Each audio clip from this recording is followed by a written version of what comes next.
ഉലമ ഇവിടെ ചെയ്യേണ്ടത് ഒരു പുത്തനാശയത്തെയും ഒരു പുത്തൻ പ്രസ്ഥാനത്തെയും മക്കൾക്ക് പുതിയാപ്പള എടുത്തു കൊടുക്കുമ്പോ മുജാഹിദാണോ എന്ന് ചോദിക്കണം, ജമാഅത്തെ ഇസ്ലാമിയാണോ ചോദിക്കണം. കൊടുക്കരുത്. പൈസ ഉണ്ട്, കുറച്ച് പൈസ ഉണ്ട്, എന്തായാലും ആയിക്കോട്ടെ പറയരുത്. രണ്ട് ആശയങ്ങൾ തമ്മിൽ യോജിക്കുകയില്ല. പിന്നെ അതുകൊണ്ടുള്ള ബുദ്ധിമുട്ട് ചെറുതല്ല. ബഹുമാനപ്പെട്ട സമസ്ത കേരള ജംഇയ്യത്തുൽ ഉലമയുടെ നമ്മൾ ആദരിക്കുന്ന പണ്ഡിതനാണ് ശൈഖുനാ ശംസുൽ ഉലമ. ശംസുൽ ഉലമയാണ് പറഞ്ഞത് പുത്തനാശയ പ്രസ്ഥാനക്കാരോട് സലാം പറയരുത്. ഞാൻ ഇന്ന് ആലോചിച്ചു, ഈ കാലത്ത് നടക്കുമോ? നമ്മളെല്ലാവരും സലാം പറയാൻ തുടങ്ങി, നമ്മളെല്ലാം പുരയിലവർ വരാൻ തുടങ്ങി, നമ്മളോടൊക്കെ നല്ല ഇടപെടലായി, നമ്മളെ മക്കളൊക്കെ മുജാഹിദായി. ഈ നാട്ടിക ഉസ്താദിനോട് ചോദിച്ചിരുന്നു, അതെന്താ ഉസ്താദെ നമ്മളെ കൂട്ടത്തിലുള്ളൊക്കെ മുജാഹിദായി പോന്നേ, മുജാഹിദ് എന്താ സുന്നിയാവാത്തെ? നാട്ടിക ഉസ്താദ് പറഞ്ഞൊരു മറുപടി ഉണ്ട്, ആരോഗ്യം പകരൂല, രോഗേ പകരൂ. ആരോഗ്യം പകരൂല, രോഗം പകരും. സൂക്ഷിക്കണം. ബിദ്അത്ത് ഒരു വലിയ വിഷയമാണ്. ബിദ്അത്ത് ഒരു വിഷയമാണ്. നിങ്ങൾക്ക് ഇപ്പം തോന്നിയേക്കാം ഇസുദ്ദീൻ ഇവിടെ വന്നിട്ട് ചിത്രതയുള്ള. നിർത്തിക്കോ. അസ്സലാമു അലൈക്കും. ഏതാണ് ഈ ബലാല് അല്ലേ? ബലാൽ മുസീബത്ത് എന്നൊക്കെ പറയുന്ന ആ സാധനത്തിൽപ്പെട്ടൊരു ബലാലാണത്. അതായത് സമസ്തക്കാരാണ് ഈ പറയുന്ന ബഹുമാനപ്പെട്ട സമസ്ത കേരള ജംഇയ്യത്തുൽ ഉലമ എന്നാണ് ഇവർ പറയാറുള്ളത്. അപ്പോൾ സമസ്തക്കാർ പിന്നെ ജമാഅത്തെ ഇസ്ലാമിക്കാർ, അതുപോലെ തന്നെ മുജാഹിദുകൾ എന്ന് പറയുന്ന KNM, അതുപോലെ മുജാഹിദുകൾ വേറെയും വിഭാഗങ്ങളുണ്ട്. പിന്നെ വേറെയും കുറേ വിഭാഗങ്ങളുണ്ട്. എന്നാൽ ഈ പറയപ്പെട്ട ആളുകളുമായിട്ട് സഹകരിക്കാൻ പാടില്ല, സലാം പറയാൻ പാടില്ല, അങ്ങനെയാണ് ബിദഈകളോട് സലാം പറയാൻ പാടില്ല എന്നാണ് ശംസുൽ ഉലമ പറഞ്ഞിട്ടുള്ളത് എന്നാണ്. ആരാണ് ശംസുൽ ഉലമ?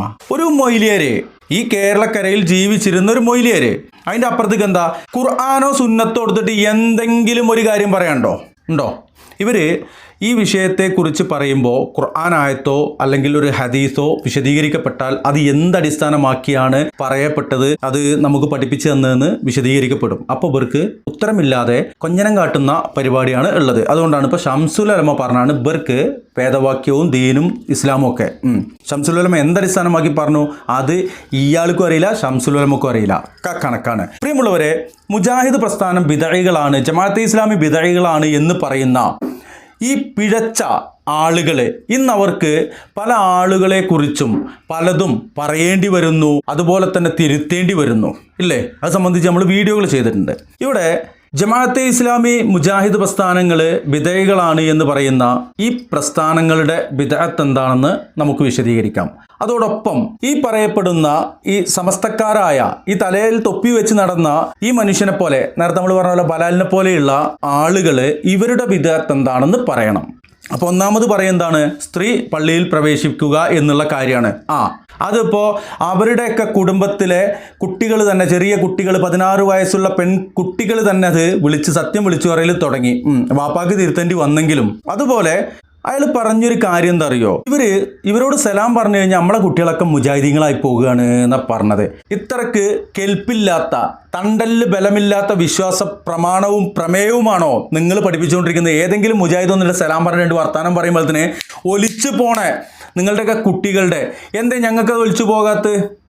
പരിശുദ്ധ ഖുർആനിലേക്ക്, സ്വഹീഹ് ഹദീസിലേക്ക് മുജാഹിദ് പ്രസ്ഥാനം കൊണ്ടുപോകുന്നുവെങ്കിൽ അത് യാഥാർത്ഥ്യമല്ലേ? അതാണോ ബിദ്അത്ത്? അപ്പം അങ്ങനെയാണെങ്കിൽ റസൂലുള്ളാഹി ചെയ്തത് ബിദ്അത്താന്ന് പറയേണ്ടി വരൂലേ? ഇവിടെ റസൂലുള്ളാഹി സ്വല്ലല്ലാഹു അലൈഹി വസല്ലമ പരിശുദ്ധ ഖുർആൻ ഓതിയിട്ടാണ് ദഅവത്ത് നടത്തിയത്. റസൂലുള്ളാഹി സ്വല്ലല്ലാഹു അലൈഹി വസല്ലമ വഹി അടിസ്ഥാനമാക്കിയാണ് ദഅവത്ത് നടത്തിയത്. മൗലൂദ് ചെല്ലാൻ പറഞ്ഞില്ല, ആണ്ട് നടത്താൻ പറഞ്ഞില്ല, ഉറൂസ് നടത്താൻ പറഞ്ഞില്ല.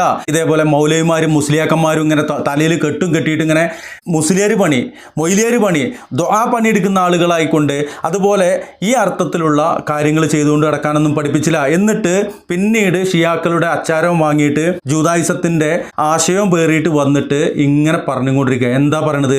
ഇവർ പറയുന്ന വിവരക്കേടുകൾ കുറച്ച് ഞാനിവിടെ റെക്കോർഡ് ചെയ്ത് വെച്ചിട്ടുണ്ട്.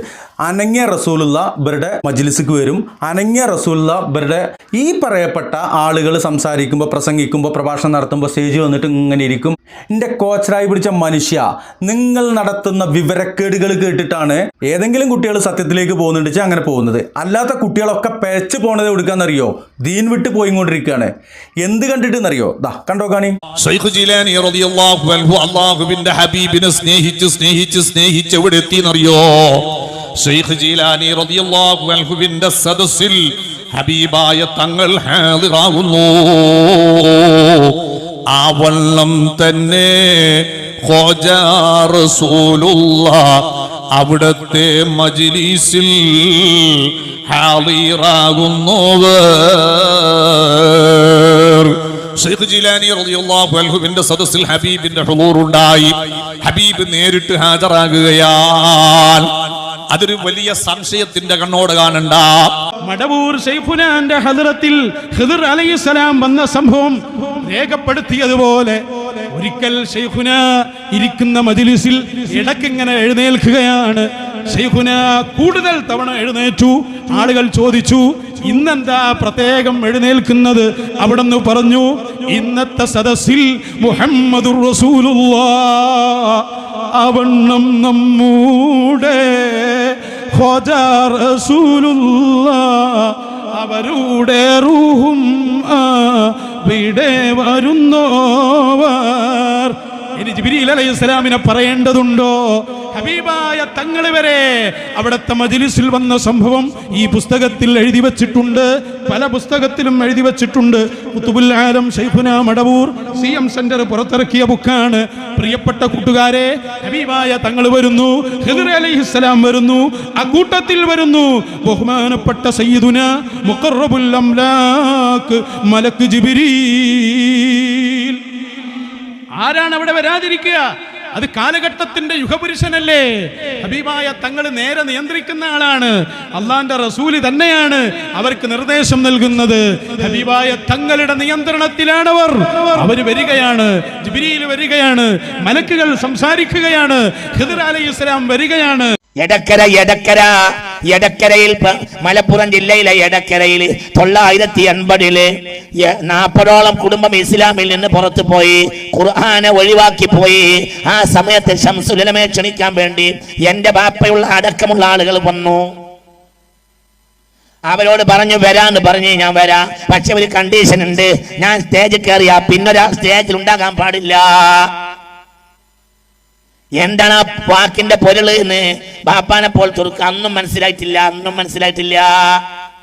ഇതേപ്പറ്റി തൃപ്പനച്ചി മുഹമ്മദ് മുസ്ലിയാർ തന്റെ മുരീദന്മാരോട് പറഞ്ഞ്, അങ്ങനെ അന്ന് അവർ പറയാനുള്ള കാരണം അവിടെ ആ സ്റ്റേജിന്റെ മുകളിൽ ഹബീബായ റസൂലുണ്ട് പ്രസംഗം കഴിയുന്നവരെ. പറയുന്നത് മനസ്സിലായില്ലേ? ഉറക്കല്ല, വെള്ളടക്ക വയറിന്റെ സ്റ്റേജ് ആരുണ്ട്? റസൂൽ മുത്ത് മുഹമ്മദ് മുസ്തഫ. കാരണം ഇവിടെ ദീനെ തകർക്കാണ്. അപ്പൊ പരിഹാരം ഉണ്ടാക്കേണ്ട ആൾ ആരാ? ദീനെ തകർക്കാണെങ്കിൽ പരിഹാരം ഉണ്ടാക്കേണ്ട ആൾ ആരാ? റസൂലല്ല. ആരാ? ലിതുഖ്രിജന്നാസ. നിങ്ങളാണ് ഏത് കാലത്തും ജനങ്ങളെ വെളിച്ചത്തിലാക്കേണ്ടത്. അല്ലാഹു പറഞ്ഞല്ലേ, ലിതുഖ്രിജന്നാസ മിനൽ ളുലുമാതി ഇലൻ നൂർ എന്ന് മാനാണ് വെച്ചോക്ക് വഹാബി. റസൂലുള്ളാഹിന്റെ സമ്മതത്തോടു കൂടെ അല്ലാതെ അവരത് ഏറ്റിട്ടുമില്ല. ഹബീബിന്റെ സാന്നിധ്യത്തിലല്ലാതെ അന്നത്തെ പ്രസംഗം നടന്നിട്ടുമില്ല എന്ന് തൃപ്പൻചാ മൗലവി പറഞ്ഞു. ആ കേട്ട ആളുകൾ നീ വെച്ചിരിപ്പുണ്ട്. നാളെ കോഴിക്കോട്ട് വരി, ആളെ ഞാൻ കാണിച്ചു തരാം. ഞാൻ അതിന് സനത് എവിടെയാണ്? സനദിന്റെ കയ്യിലുണ്ട്. അതിന് സനദിന്റെ കയ്യിലുണ്ട്. ആകെ അങ്ങനെ ഉണ്ടാവൂല. അത് തൃപ്പനച്ചി മുഹമ്മദ് മുസ്ലിയാർ പറഞ്ഞത് കേട്ട 1 ഡസൻ ആളെ നാളെ ഞാൻ കാണിച്ചു തരാം. ഇതൊക്കെ നേരാണ്. എന്തിന്? എന്റെ ഞാൻ പറയുന്ന വകുപ്പ് അതിന്റെ അപ്പുറത്താണ്. ഞാൻ പറയുന്നത് തലേന്ന് റസൂള്ള വന്നിട്ടുണ്ടാവും ഷെയ്ഖുനാന്റെ അടുത്ത്, മോനെ നാളെ നിന്റെ അടുത്തൊരു കൂട്ടര് വരും, ആ പണി ഏറ്റളട്ടാന്ന് റസൂള്ള തലേന്ന് പറഞ്ഞിട്ടുണ്ടാവും. നിങ്ങൾക്ക് പറഞ്ഞത് മനസ്സിലായോ? നടക്കാൻ പോണ കാര്യം ആര് വന്ന് പറഞ്ഞിട്ടുണ്ടാവും? അതിന്റെ ദീനിന്റെ കാര്യമാണ് മോനെ, അത് ഏറ്റാളാ എന്ന് ആര് പറഞ്ഞിട്ടുണ്ടാവും? റസൂള്ള പറയും. റസൂള്ള പറയാതെ അവര് പറയില്ല. ചൊല്ലിയില്ല ഞാനൊന്നും എന്നോട് ചൊല്ലാതെ, ചൊല്ലു നീ എന്റെ ആ മാനില്ലാതെന്നോവർ. ആരാ ചൊല്ല് എന്നുള്ളത് ചിലപ്പോ അള്ളാഹ് പറയും ഇലാമായിട്ട്, ചിലപ്പോ മുത്തുനബിയും പറയും, മുത്ത് മുഹമ്മദ് മുസ്തഫ. പുണ്യ മുഹമ്മദ് മുസ്തഫ സ്വല്ലല്ലാഹു അലൈഹി വസല്ലം ഇന്ന് ഒരു സദസ്സിൽ വരാം എന്നാണ്, ഇന്നൊരു സദസ്സിൽ ഇന്ന് വരാം എന്നാണ് സുനിയ വിശ്വാസം. ഇന്ന് വരാം, ഇന്നും പുണ്യ മുഹമ്മദ് മുസ്തഫ ഇന്ന് റസൂലുള്ളാഹി സ്വല്ലല്ലാഹു അലൈഹി വസല്ലം ഈ സദസ്സിൽ റസൂലുള്ളാഹി സുനിയ വിശ്വാസം. വഹാബികളോ വഹാബി പറഞ്ഞു പോയതാ, റസൂലുള്ളാഹിനെ വിശ്വസിക്കില്ല. കാരണം തേച്ച് കളയല്ലേ റസൂലുള്ളാഹി. ഗൗരവമായ സദസ്സിൽ മഹാനായ ശൈഖുനാ ശംസുൽ ഉലമാ റഹ്മത്തുള്ളാഹി പ്രസംഗിച്ചു. 10-20 കൊല്ലങ്ങൾക്ക് മുമ്പ്. വഫാത്തായ തന്നെ 996 980കളിൽ ആണ് ആ പ്രസംഗം. ആ പ്രസംഗം മുസ്ലിം ഉമ്മത്തിനെ സംബന്ധിച്ചിടത്തോളം വലിയ മഹത്തായ പ്രസംഗം. ആ പ്രസംഗത്തെക്കുറിച്ച് അസ്റാറിന്റെ മശായിഖന്മാർ, സിർ അറിയുന്ന മഹാന്മാർ എന്നോട് പറഞ്ഞിട്ടുണ്ട്. ആ മജ്ലിസിൽ, ആ സദസ്സിൽ, ആ സ്റ്റേജിൽ പുണ്യ റസൂൽ മുസ്തഫയുടെ റൂഹ് വന്നിട്ടുണ്ട് സല്ലല്ലാഹു അലൈഹി വസല്ലം. അത് സുന്നത്ത് പ്രശ്നമില്ല. എന്തുകൊണ്ട് സുന്നത്ത് റസൂൽ അംഗീകരിക്കുന്നവരാണ്. ഹിജ്റ 5-ാം നൂറ്റാണ്ടിൽ റസൂലുള്ളാഹിക്ക് വരാമെങ്കിൽ ഹിജ്റ 14-ാം നൂറ്റാണ്ടിലും റസൂലുള്ളാഹിക്ക് വരാം. പുണ്യ മുഹമ്മദ് മുസ്തഫ സല്ലല്ലാഹു അലൈഹി വസല്ലം ഇന്ന് ഒരു സദസ്സിൽ വരാം എന്നാണ്, ഇന്നൊരു സദസ്സിൽ ഇന്ന് വരാം എന്നാണ് സുന്നത്ത് വിശ്വാസം. ഇന്ന് വരാം, ഇന്നും വരാം. പുണ്യ മുഹമ്മദ് മുസ്തഫ ഇന്ന് റസൂലുള്ളാഹി ഈ സദസ്സിൽ റസൂലുള്ളാഹി വരാം. ഇതാ സുന്നത്ത് വിശ്വാസം. വഹാബികളോ പറഞ്ഞു വരാം, റസൂലുള്ളാഹിനെ വിശ്വസിക്കില്ല. കാരണം തേച്ച് കളയല്ലേ റസൂലുള്ളാഹി സ്വല്ലല്ലാഹു അലൈഹി വസല്ലം. പുണ്യ മുഹമ്മദ് മുസ്തഫ നീ കുറച്ച് കഴിഞ്ഞാൽ ഖുർആൻ ഇറങ്ങിയിരിക്കില്ല. എന്തുകൊണ്ട്? ഖുർആൻ നബിയുടെ വായിലൂടെ പറഞ്ഞല്ലേ. തെളിവെന്താ? അവണ്ണം നമ്മുടെ അവരുടെ റൂഹും ഇവിടെ വരുന്നോരേ. 5-ാം നൂറ്റാണ്ടിലാണ് ഈ സംഭവം. ഹബീബ് റസൂലുള്ളാഹി വഫാത്തായി കഴിഞ്ഞിട്ട് ഏകദേശം 5ഓളം നൂറ്റാണ്ടാകുമ്പോഴാണ് ഈ സംഭവം. ഏത്? അവണ്ണം നമ്മുടെ അവരുടെ റൂഹും ഇവിടെ വരുന്നോരേ. ജീലാനി തങ്ങൾ ആദ്യമായി സമൂഹത്തിൽ വാഴ്ന്നു പറഞ്ഞ സംഭവം, അഥവാ ബഗ്ദാദിലെ ജാമിയിലെ ആയിരങ്ങൾ ഒരുമിച്ച് കൂടിയ സദസ്സ്, ആലിമീങ്ങളെ കൊണ്ടും പണ്ഡിതന്മാരെ കൊണ്ടും നിബിഡമായ ആ സദസ്സിൽ വാഴ്ന്നു പറയാൻ വേണ്ടി ജീലാനി തങ്ങളെ ക്ഷണിക്കപ്പെടുകയാണ്. ജീലാനി തങ്ങൾ വാഴ്ന്നതിനു വേണ്ടി ഒരുങ്ങിയപ്പോൾ ഉർത്തിജ അലൈ, ബഹുമാനപ്പെട്ടവർക്ക് നാവിന് കുടുക്ക് വരികയാണ്, ഭയം വരികയാണ്, പേടി വന്ന് സംസാരിക്കാൻ കഴിയാതാകുന്നു. ബഹുമാനപ്പെട്ടവർ പറയുന്നു, ആ ടൈമിൽ എൻ്റെ വലിയുപ്പയായ സയ്യിദുനാ മുഹമ്മദ് റസൂലുള്ളാഹി എൻ്റെ മുന്നിൽ പ്രത്യക്ഷപ്പെട്ടു. ഇതൊരു ഉറക്കത്തിലുള്ള സംഭവമല്ല, ഉണർച്ചയിൽ പ്രത്യക്ഷപ്പെട്ടു. ചിലർ പ്രസംഗിക്കുമ്പോൾ അത് ഉറക്കത്തിലാണ് എന്ന് പറയാറുണ്ട്, അത് തെറ്റാണ്. ബഹുമാനപ്പെട്ട ഖുതുബുൽ ആലം സിയം വലിയുല്ലാഹി റളിയല്ലാഹു അൻഹു മദീനയിൽ വിശുദ്ധ റൗളയുടെ സവിധത്തിൽ അങ്ങനെ നിന്നു. ഹബീബ് സല്ലല്ലാഹു അലൈഹി വസല്ലമ തങ്ങളുടെ പരിമളം അങ്ങ് ആസ്വദിച്ചു. ആ ഇഷ്ഖിൽ അങ്ങ് ലയിച്ചപ്പോൾ ഹറമിൽ വിശുദ്ധ റൗള ഷരീഫിന്റെ മുമ്പിൽ ബഹുമാനപ്പെട്ട ഖുതുബുൽ ആലം സിയം വലിയുല്ലാഹി റളിയല്ലാഹു അൻഹു ബോധരഹിതനായി വീണ് കിടക്കുന്നു. അവിടുത്തെ ഭൗതിക ബോധം അങ്ങ് നഷ്ടപ്പെടുന്നു, ആത്മീയ ബോധം നഷ്ടപ്പെട്ടിട്ടില്ല. അവിടുന്ന് തിരുനബി സല്ലല്ലാഹു അലൈഹി വസല്ലമ തങ്ങളുടെ പരിശുദ്ധ ലോകത്ത്, ഇഷ്ഖിന്റെ ലോകത്ത് ലയിക്കുകയായിരുന്ന ഒരു കെട്ട് അതഴിച്ചിട്ട്, ആ തോർത്തം അഴിച്ചിട്ട് ബഹുമാനപ്പെട്ടവരുടെ ആ പെരടിയുടെ ഭാഗത്ത് ആ തലക്കൊന്ന് വെച്ചു കൊടുക്കാലോ, എനിക്ക് സങ്കടായി. ഞാൻ അങ്ങനെ പോകുന്ന സമയത്ത് റൗള ഷരീഫിന്റെ ഒരു ഭാഗത്ത് നിന്ന് നല്ല ശുഭ്രവസ്ത്രധാരിയായ, കാണാൻ നല്ല അഴകുള്ള, പ്രകാശമുള്ള, തേജസ്സുള്ള ഒരു മുഖം, ഗാംഭീര്യം സ്ഫുരിക്കുന്ന ഒരാള് എന്നോട് ഇഷാറത്ത് ചെയ്തു, ആംഗ്യം കാണിച്ചു, വേണ്ട, അങ്ങനെ ചെയ്യേണ്ടതില്ല. അങ്ങനെ ബഹുമാനപ്പെട്ട ആ ഗാംഭീര്യമുള്ള, പ്രകാശിക്കുന്ന മുഖമുള്ള ബഹുമാനപ്പെട്ടവർ ഖുതുബുൽ ആലം സിയം വലിയുല്ലാഹി റളിയല്ലാഹു അൻഹുവിന്റെ സമീപത്ത് ചെന്നു. അവിടുത്തെ മുഖം തടവിക്കൊടുക്കുകയും അവിടുത്തെ ആശീർവദിക്കുകയും മുഖത്ത് അല്പം വെള്ളം കുടഞ്ഞു കൊടുക്കുകയും എഴുന്നേൽപ്പിക്കുകയും ചെയ്തു. സുബ്ഹാനല്ലാഹ്. റൂമിലെത്തി ക്ഷീണൊക്കെ മാറ്റിയപ്പോ അലിഹാജിയെ വിളിച്ചിട്ട് പറഞ്ഞു, നിങ്ങൾ ഓർക്കുന്നുണ്ടോ, ഞാൻ റൗള ഷരീഫ് സിയാറത്ത് ചെയ്യുന്ന സമയം സയ്യിദുൽ വജൂദ് ഹബീബ് മുഹമ്മദുർ റസൂലുള്ളാഹി സ്വല്ലല്ലാഹു അലൈഹി വസല്ലമ തങ്ങളെ സിയാറത്ത് ചെയ്യുന്ന സമയം അവിടെ ബോധരഹിതനായി വീണ് കിടന്നത് ഓർക്കുന്നുണ്ടോ? ആ, ഓർക്കുന്നുണ്ട്. ആ സമയത്ത് നല്ല അഴകുള്ള മുഖമുള്ള, പ്രകാശമുള്ള മുഖമുള്ള, ഗാംഭീര്യമുള്ള ഒരാള് എന്റെ അടുക്കൽ വന്നിട്ട് എന്റെ മുഖം തടവിത്തരുന്നതും എന്നെ ആശീർവദിക്കുന്നതും എന്നെ സ്വാന്തനിപ്പിക്കുന്നതും കണ്ടിരുന്നു. ബഹുമാനപ്പെട്ട അലിഹാജി അത് വളരെ സന്തോഷത്തോടെ ഓർമ്മിച്ചെടുത്തപ്പോ പറഞ്ഞു, അത് ആരായിരുന്നു എന്ന് നിങ്ങൾക്കറിയോ? അത് സയ്യിദുൽ വജൂദ് റഹ്മത്തുൽ ലിൽ ആലമീൻ ഹബീബ് മുഹമ്മദുർ റസൂലുള്ളാഹി. പ്രിയമുള്ളവരെ, ഇതല്ലേ ഇവരുടെ ദീന്, ഇതല്ലേ ഇവരുടെ സംസുലുലമയും ഇവരുടെ കബറുലുലമയും ഇവരുടെ മറ്റുള്ള മയ്യത്തുലമകളൊക്കെ പാടെ പഠിപ്പിച്ചു കൊടുത്തത്. എന്നിട്ട് മറ്റുള്ളവൻ്റെ തലമ കയറിയിട്ട് എന്താ കാര്യം? എന്താണ് കാര്യം? ഇതിലാരാ തെറ്റുകാര്? വിവരക്കേട് മാത്രം പറഞ്ഞുകൊണ്ട് കിടക്കുമ്പോൾ യഥാർത്ഥ ദീന് പറഞ്ഞാൽ ഇവരുടെ പള്ളിക്കും കിട്ടില്ല, പോക്കറ്റും കിട്ടില്ല. ഖുർആനും സുന്നത്തും പറഞ്ഞാൽ ഇവരുടെ പള്ളിയിൽ നിന്ന് അറിയില്ല, പോക്കറ്റിൽ നിന്ന് അറിയില്ല. അപ്പം എന്ത് ചെയ്തു? ഇല്ലാത്ത പാട്ടുകളും പാടിക്കൊണ്ടാണ് നടന്നു. എന്നിട്ടോ കുട്ടികൾ പേച്ചു പോയി. അതിനെ മറ്റുള്ളവരെ നെഞ്ചത്ത് കയറിയിട്ട് കാര്യമല്ല, അങ്ങാടി തോറ്റാൽ ഉമ്മാനെയല്ല തല്ല.